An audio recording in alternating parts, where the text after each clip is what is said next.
السلام عليكم ورحمة الله وبركاته. النهاردة ان شاء الله اليوم 16 في عمر الفراخ البيضة بتاعتنا، على حسب امبارح كان يوم 15.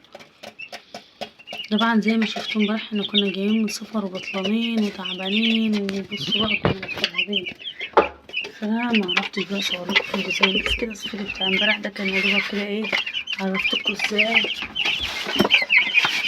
عدي بقى من المرحلة اللي احنا ايه عدينا بيها امبارح كده، مرحلة السفر.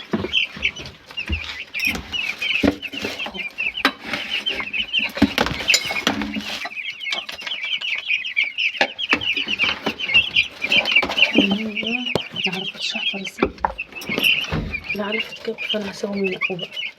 المهم النهارده بقى هقولكوا على حاجه تخلي الفراخ بتعدي معاكم من وقت الحر. امبارح يا جماعه درجه الحراره كانت مرتفعه جدا، وكنت جايين من سفر زي ما قلت لكم في الفيديو اللي فات. واحنا جايين حصل اختناق لفرخ من الفراخ بسبب موجة الحر الشديده اللي كانت موجوده.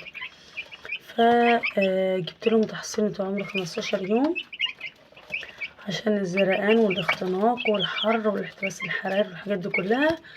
والنهارده هعمل لكم حاجه حبايه هتخليك تعجبوا من وسط الحر ده. طبعا انا صاحيلهم من الساعه 5، حاجه لازم يشربوها قبل الساعه 5 كده، الصبح بدري قبل وقت الحر.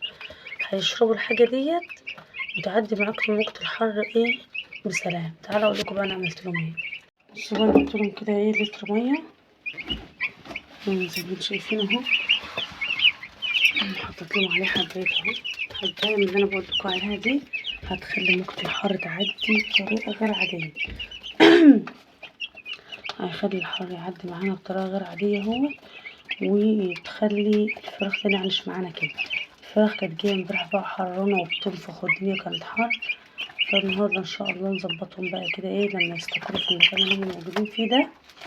وسعت لهم اهو المكان. بصوا بقى يا جماعه، انا جبت لهم شريط رفو زي ده كده اهو.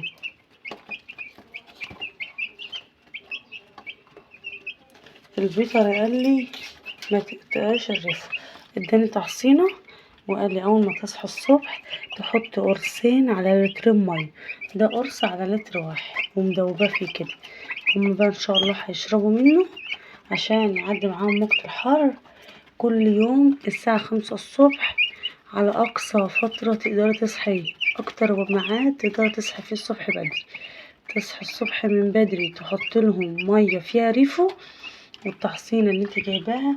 الناس بقى ممكن تحط مضاد سموم، ممكن تحطي خل، 3 معالق خل ولا حاجة على اللتر مية. في كذا بقى بديل، حطي فيتامين سي. المهم ان هم يعدوا معاكي موجة الحر اللي الايام اللي جاية دي. لو عدوا معاكي بسلام ان شاء الله هيبقوا كويسين خالص ويعدوا معاكوا الفترة اللي جاية. طبعا انا بحط العلف الكب مني، فسبتهم ينقوا على الارض عشان لو كانوا التاني مش هيرضوا ينقوا الكب غصب عني يعني.